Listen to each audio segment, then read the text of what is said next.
और इस मीटिंग के बाद कुछ ही दिनों में आपको इलेक्शन में जाना है और इलेक्शन में जाने से पहले जो प्रदेश का एक सिनेरियो है, पॉलिटिकल सिनेरियो, उसके बारे में मैं आपसे चर्चा करना चाहता हूं। और एक तो मैं सारे कांग्रेस के जो वर्कर्स हैं या नेता हैं, इस मीटिंग में तो लगभग नेता ही हैं, उन सबको मैं ये बात स्पष्ट कर देना चाहता हूं कि हिमाचल प्रदेश की कांग्रेस की सरकार को कोई खतरा नहीं है किसी भी तरफ से।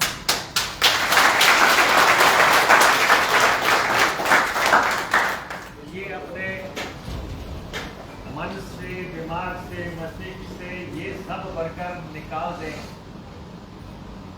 कि भारतीय जनता पार्टी हमारी सरकार को गिरा सकती है। एक साजिश जरूर हुई,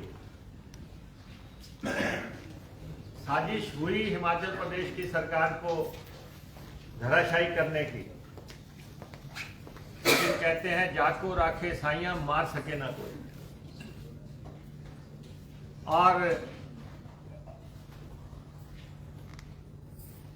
आज जो है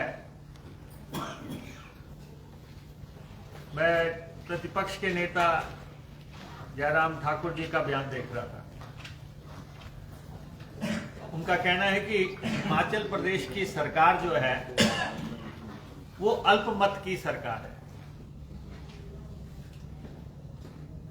और वो जहां भी जा रहे हैं, जिस भी मीटिंग में जा रहे हैं, एक ही बात कह रहे हैं कि 4 जून को हिमाचल की सरकार गिर जाएगी, एक साथ 2 सरकारें बनेंगी, एक सरकार जो है दिल्ली में बनेगी, एक सरकार हिमाचल में बनेगी। तो जो वो प्रचार पूरे प्रदेश में चला रहे हैं इस वक्त, उसका मुंह तोड़ जवाब देने की जरूरत है और एक एक वर्कर को देने की जरूरत है। मुनासिब है, कैमरे पे बात हो रही है, कैमरे वाले जो है मीडिया के लोग जो हैं, मुनासिब है कि किसी वर्कर की नाराजगी भी हो सकती है, इतना बड़ा परिवार है, लेकिन अंततः हम सब कांग्रेसी हैं। कांग्रेस का वजूद है तो हम सब का वजूद है। तो मैं सारे कार्यकर्ताओं से ये कहना चाहता हूं कि अब जो सारी बातें हैं वो करेंगे 4 जून के बाद बैठ के, लेकिन उससे पहले एक संकल्प लेके इस सभागार से आपको निकलना है कि चुनाव सबने जो है अपना चुनाव समझ के लड़ना है।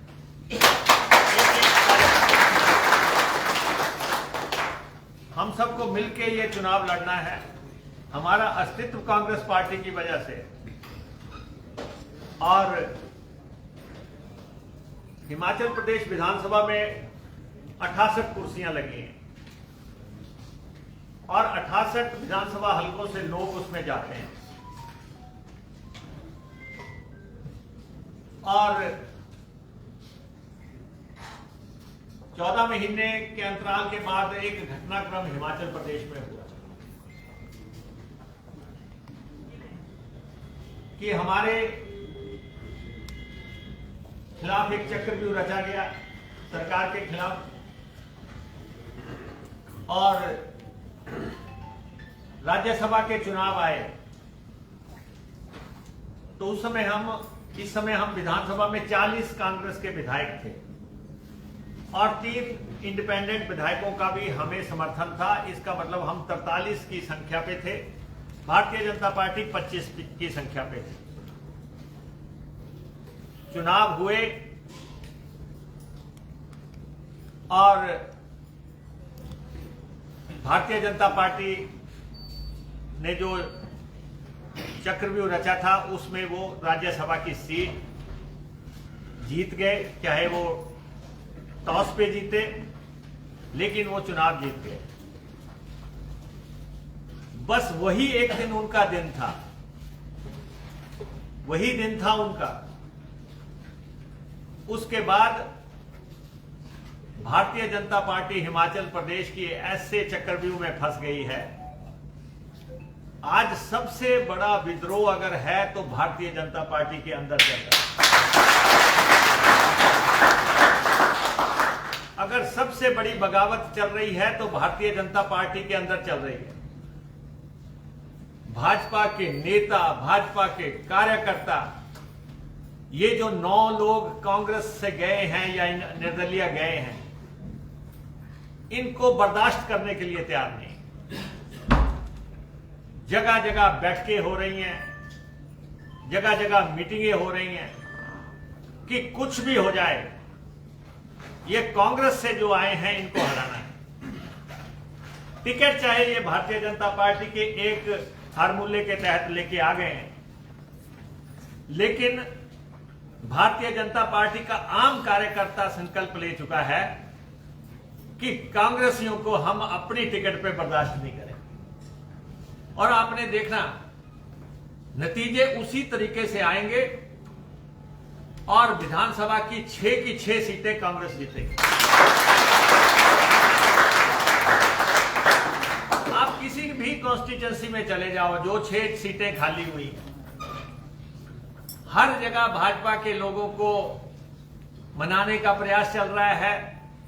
पार्टी भागी हुई है, नेता भागे हुए हैं, पार्टी के अध्यक्ष जा रहे हैं, पूर्व मुख्यमंत्री जा रहे हैं, मान मनोबल चल रही है कि भाई इनको तो 3.5 साल के लिए टिकट दे रहे हैं, अगला टिकट फिर आपका होगा। लेकिन ऐसा संभव नहीं है। और जो घट गया सो घट गया। 68 के हाउस में 6 लोग, जिस ढंग से राजनीतिक घटनाक्रम हुआ है, इन्होंने इस बात की कल्पना भी नहीं की होगी कि कांग्रेस पार्टी अगर ऐसी स्थिति आएगी तो करेगी क्या। जो 6 लोग जिनकी सदस्यता गई है, उन्होंने कल्पना भी नहीं की थी कि राज्यसभा की वोट डालने के बाद वो हिमाचल प्रदेश विधानसभा के सदस्य नहीं रहेंगे। उनको लगता था कि हमने वोट डाल दी, हम अनअटैच्ड मेंबर हो जाएंगे, पार्टी हमें अनुशासनहीनता के चलते जो है नोटिस देगी, नोटिस करने के बाद हमने अनुशासनहीनता की, हम जो है अनअटैच्ड मेंबर हो जाएंगे, हम कांग्रेस पार्टी के सदस्य नहीं होंगे। लेकिन उन्होंने कभी यह नहीं सोचा था कि 6 की सदस्यता चली जाएगी। देश की सर्वोच्च अदालत सुप्रीम कोर्ट ने भी उनको रिलीफ नहीं दिया और अंततः सबसे बड़ी अदालत ने उनको रिलीफ नहीं दिया और अंततः जो है 6 लोग जो है विधायक से पूर्व विधायक हो गए। विधायक से पूर्व विधायक हो गए। जिनको 5 साल के लिए चुना गया था वो 14 महीने में पूर्व विधायक हो गए। और अब जो 3 निर्दलीय हैं जिन्होंने इस्तीफा दिया है, अब वो कह रहे हैं हमारा इस्तीफा स्वीकार करो। भारतीय जनता पार्टी को लगता है कि अगर इन 3 का इस्तीफा स्वीकार ना किया तो कांग्रेस को तो एक ही सीट की आवश्यकता होगी 68 के हाउस में। तो उन्होंने पूरा उन पे प्रेशर किया है कि आप इस्तीफा दो। ऐसी बहुत सी जजमेंट्स हैं देश की अदालतों की जिसमें इस्तीफा स्वीकार करना स्पीकर के अधिकार क्षेत्र में है और स्पीकर को इस्तीफा स्वीकार करने से पहले अपने आप को संतुष्ट करना है कि भाई किसी ने इनसे दबाव में इस्तीफा तो नहीं दिलवाया है।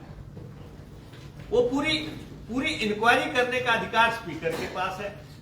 तो स्पीकर साहब जब उनको नोटिस दे रहे हैं और उनसे पूछ रहे हैं भाई आज आप विधायक हैं, आप इस्तीफा दे के दोबारा चुनाव लड़ेंगे, फिर आप क्या बनोगे, विधायक बनोगे, तो फिर आप इस्तीफा क्यों दे रहे हो? आज भी आप विधायक हो, आपको जनता ने चुन के भेजा, आप फिर जाओगे फिर भी विधायक बनोगे।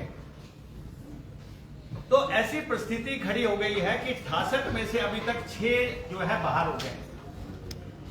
हाउस जो है 62 लोगों का हाउस हो गया। 62 में से 34 आदमी हम हैं कांग्रेस के और 25 आदमी बीजेपी के हैं। इसका मतलब बीजेपी और कांग्रेस में 9 वोटों का अंतर है। और 62 के हाउस में हमें आदमी कितने चाहिए? हमें 32 आदमी चाहिए, हम तो 34 हैं। अगर 3 जो इंडिपेंडेंट जो हैं अगर वो भी चले जाएं कि उनका फैसला आ जाए कि इनका भी चुनाव हो जाए, तो हाउस हो जाएगा 59 का, 59 का। तो हमारे पास 34 हैं, उनके पास 25 हैं, फिर भी सरकार नहीं जाती। मान लो 9 के 9 के चुनाव हो जाते हैं, हाउस फिर से 68 का हो जाता है,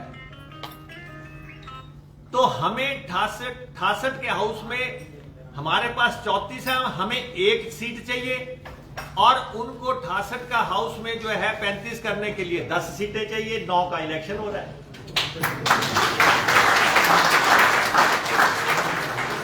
अब आप बताओ कि किस तरह से उनकी सरकार बनती है और किस ढंग से हम अल्पमत में। आज हमारे 34 एमएलए हैं, हम किस ढंग से अल्पमत में।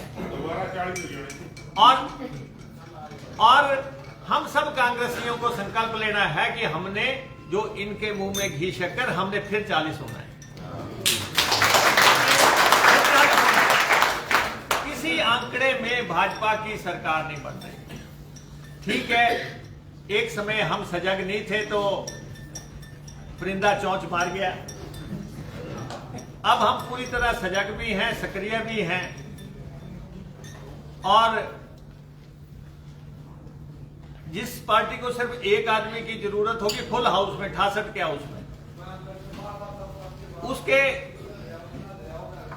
उससे सरकार छीनने की कल्पना भी जयराम कैसे कर रहे हैं। एक इंतहा होती है गुमराह करने की। तो इसलिए जितने भी आप साथी लोग आए हैं, ये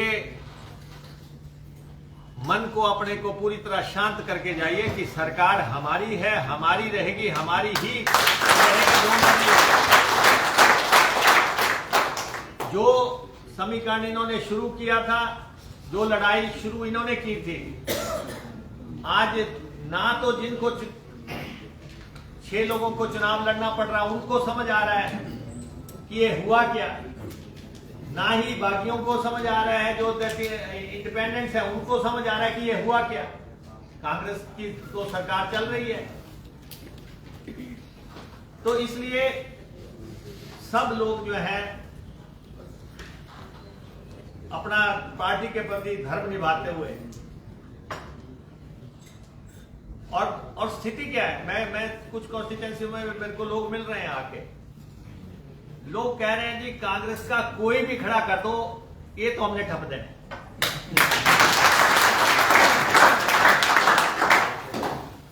तो स्थिति ये है कि ठीक है, टिकट एक को मिलेगा, वो भी अपने आप को कोई पाटे खाना समझे, क्योंकि इस समय लोगों का मन में बहुत गुस्सा है, लोग बहुत अशांत हैं। ये हिमाचल प्रदेश की ना संस्कृति थी, ना ये हिमाचल प्रदेश की सभ्यता थी कि सरकार गिराई जाए, कि सरकार के खिलाफ साजिश रची जाए। ऐसा कभी नहीं हुआ कि 5 साल के लिए एमएलए चुने जाए, 14 महीने में बाहर हो जाए। ऐसा भी नहीं है जो विधायक है वो कहते हैं अपने द्वारा चुनाव लड़ना। 9 लोग जिन्होंने जो बाहर गए हैं उनको भारतीय जनता पार्टी ने टिकट दे दिए। 9 के 9 को भाजपा ने टिकट दे दिए। अब जयराम बताएं कि 9 के 9 को आपने टिकट दिए तो साजिश किसने रची? अगर भाजपा ने 9 के 9 लोगों को टिकट की प्रॉमिस किया तो साजिश किसने रची? भारतीय जनता पार्टी की लीडरशिप ने हिमाचल प्रदेश में सरकार गिराने के लिए साजिश रची। ये साफ हो गया, साफ हो गया कि ये साजिश थी सरकार गिराने की, लेकिन उसमें ये फंस चुके हैं। हमें जो है अब चुनाव लड़ना है और मैंने तो पहले भी कहा, वैसे चंडीगढ़ में कुछ पत्रकारों ने पूछा कि क्या प्रतिभा सिंह चुनाव लड़ेंगी, तो हमारा स्पष्ट तौर पे ये कहना है कि प्रतिभा सिंह चुनाव क्यों नहीं लड़ेगी। पार्टी की अध्यक्ष हैं, सिटिंग सांसद हैं, उनकी सीट है, उनको चुनाव लड़ना होगा। पार्टी एकजुट है और आप ऊना के लोगों को आपको बहुत फख्र होना चाहिए। ऊना के लोगों को आपको बहुत फख्र होना चाहिए मुकेश अग्निहोत्री पे और बबलू पे।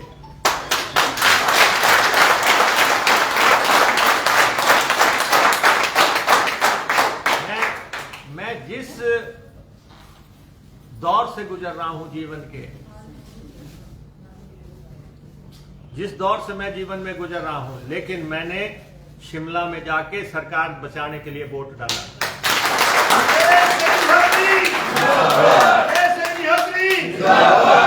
बलविंदर बबलू जो है हॉस्पिटल में एडमिट थे, इन्होंने जो है जाके वोट डाला। तो ऊना के लोगों ने एक इतिहास कायम कर दिया सरकार बचाने का।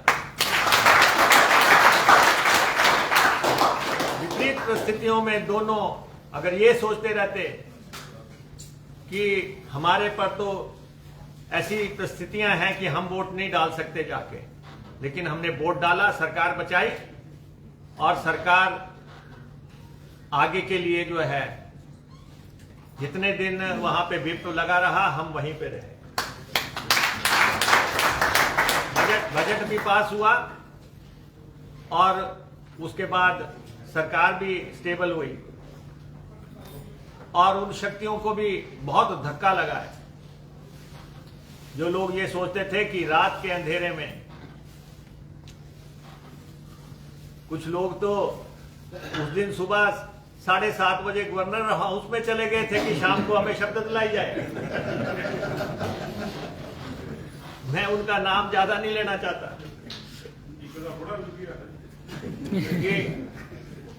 कि वहां पे कि शाम को शपथ ग्रहण समारोह करना है। कुछ लोग कहते थे भगवान भी इस सरकार को नहीं बचा सकता। तो ऐसी धारणाएं दी। मैं किसी के ऊपर ना तो टिप्पणी करना चाहता हूं, ना कुछ ऐसी बात करना चाहता हूं, लेकिन मैं सिर्फ आप लोगों को यह सलाह देना चाहता हूं। जीवन में कभी कभी इम्तिहान आते हैं, जीवन में कभी कभी संघर्ष का दौर आता है। हो सकता है कि आप में कोई हमारे से नाराजगी हो, किसी की कोई नाराजगी हो, लेकिन जब हम युद्ध में उतर गए हैं तो फौज को पीछे देखने की जरूरत नहीं है। फौज को अब लड़ाई लड़नी है, हम सबको लड़ाई लड़नी है। और पार्लियामेंट की टिकटें, पार्लियामेंट में भी जो लोग कहते हैं कि हम 400 लेंगे, आप बताएं कि सीटें बढ़ाएंगे कहां से, किधर से बढ़ा लेंगे सीटें, जहां इनको पूरे की पूरे जो है राज्य में सारी सीटें आई थी, अब उसके ऊपर जाने से तो रहे। इनकी सरकार नहीं बनेगी केंद्र में, मैं आपको बता दूं। और आप अपना मनोबल ऊंचा रखें और हिमाचल की सरकार गिरेगी नहीं, चाहे ये उल्टे भी लटक जाएं कोई। हमारा धर्म है अपनी पार्टी के प्रति, अपनी सरकार के प्रति हम सबको इकट्ठे होके लड़ाई लड़नी है। बहुत जल्दी हमारी टिकटें घोषित हो जाएंगी। मैं पढ़ रहा था, रजादा जी ने कहा कि अगर मुझे टिकट मिलेगी तो मैं चुनाव लड़ने के लिए तैयार हूं। जज्बा होना चाहिए।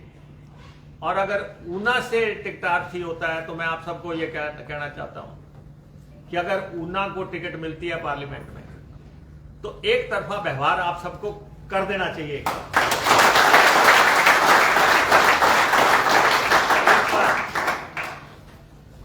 जो भी कांग्रेसी कहीं भी बैठा हुआ है, कहीं एक्टिव है, कहीं नहीं है, उन सबको एक एक तक हमको पहुंचना है, एक एक तक हमें पहुंचना है। और खास तौर पे 2 सीटें हमारी विधानसभा की, यहां पे कांग्रेस टिकट पे लोग जीते थे और वहां पे चुनाव हो रहे हैं। कांग्रेस की सीटें कांग्रेस को वापस मिलें। और मैंने पार्टी से कहा है, ये तो मुझे नहीं पता कि मेरी कितनी बात की वो जो है बात को वो आगे मानेंगे, लेकिन मैंने ये कहा है कि एक तरफ तो सारे कांग्रेसी, दूसरी जो कांग्रेसी थे एमएलए दूसरी जगह जाके लड़ रहे हैं। हमने आग्रह किया है कि हमें दूसरी पार्टी से लोग ला के लड़ाने की बजाय कांग्रेस के मूल लोगों को लड़ाना है।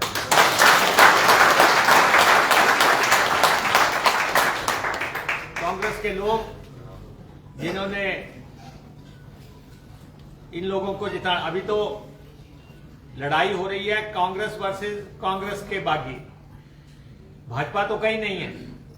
भाजपा का इसीलिए सारा वर्कर हताश है। बहुत जबरदस्त चिंगारी उठी हुई है भाजपा में। भाजपा के लोगों ने जीवन में कल्पना नहीं की थी कि उनके साथ ऐसी बुरी हो सकती है कि 9 इलेक्शन हो रहे हो, एक भी टिकट ना मिले एक भी कार्यकर्ता को। ऐसा कभी किसी के साथ नहीं हुआ कि किसी पार्टी के 9 इलेक्शन हो रहे हो, एक भी बंदा उनका ना हो पार्टी का, और उन सबको कहा जाए कि जाके लड़ो। सारा दिन वो जो है इसी बात में गुजार रहे हैं, जिसको टाइम लगता है एक दूसरे को फोन कर रहे हैं कि ये क्या हो गया। और जो शब्द उनके नेताओं ने प्रयोग किए हैं, मैं तो ऐसे शब्द प्रयोग भी नहीं करना चाहता। कोई कह रहा है कि नो ग्रह आगे ना आगे, मैं नहीं इस बात में जाना चाहता, क्योंकि हम किसी के खिलाफ टिप्पणी नहीं करना चाहते। लेकिन जयराम ठाकुर जी को ये मैं कहना चाहता हूं कि लोग कह रहे हैं कि लालच के लिए आपने पार्टी गिरवी रख दी, आपने अपनी सत्ता के लिए सारी पार्टी गिरवी रख दी। लोग कह रहे हैं, ये मैं नहीं कह रहा हूं, सारे प्रदेश में ये संदेश है। तो इसलिए चुनाव का बिगल बज रहा है और पार्टी से धोखा हुआ है, पार्टी के खिलाफ षड्यंत्र हुआ है, सरकार के खिलाफ साजिश हुई है। आप सब लोग एक संकल्प के साथ इस चुनाव में उतरें, इस लड़ाई को निर्णायक लड़ाई बना के पार्लियामेंट भी हम जीतेंगे और विधानसभा की सीटें फिर से सारी कैप्चर करके हम अपनी सरकार को फिर से मजबूती प्रदान करेंगे। आप सब आए, आपका आभार। और हालांकि मैं पहली मीटिंग में आ रहा हूं, मुझे अभी तक मैं सार्वजनिक सभाओं में आ नहीं रहा हूं, लेकिन क्योंकि सारी पार्टी का दबाव था और सारे नेताओं का दबाव था, खासतौर पे रजादा जी का कहना था कि आपको हर हालत में आना है, तो मैं आपके बीच में आया, आपने मुझे सुना, मैं आपका बहुत बहुत आभारी हूं।